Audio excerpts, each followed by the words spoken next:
माँ का कमरा। नेहा की माँ की मौत एक रहस्यमयी बीमारी से हुई थी। माँ की मौत के बाद नेहा अपने पिता के साथ उसी पुराने हवेली जैसे घर में रहने लगी। लेकिन घर में एक कमरा था, माँ का कमरा, जिसे उसकी मौत के बाद से हमेशा बंद रखा गया था। नेहा को सख्त हिदायत दी गई थी, कभी भी रात के 3 बजे उस कमरे का दरवाजा मत खोलना। एक रात बारिश जोरों की थी, बिजली बार बार जा रही थी। नेहा के फोन में अचानक एक नोटिफिकेशन आया, माँ, कमरे में आ जाओ बेटा, ठंड लग रही है।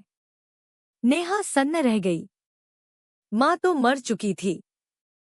डरते डरते उसने मैसेज खोला। नंबर वही था जो माँ का था।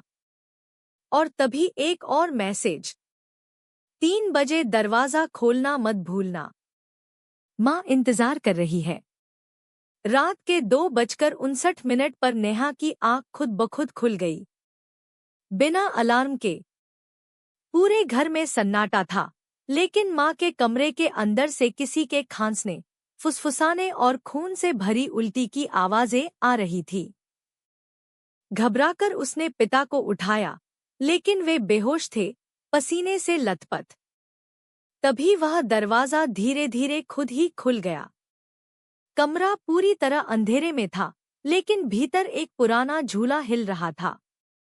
दीवारों पर माँ की तस्वीरें थीं, पर हर तस्वीर में माँ की आंखें काट दी गई थी और खून के छींटे थे। एक कोने में माँ बैठी थी, लेकिन उसका चेहरा इंसानी नहीं रह गया था। आंखों की जगह सिर्फ काले गड्ढे, चेहरा पूरी तरह सड़ चुका था और मुंह से कीड़े निकल रहे थे। वो बोली, तू मेरी बेटी नहीं है। तूने मुझे मारा था। अब तू मेरे साथ इसी कमरे में हमेशा के लिए रहेगी। उस रात के बाद नेहा कभी नहीं दिखी। उसके पिता पागल हो गए और गांव वालों ने वो घर छोड़ दिया।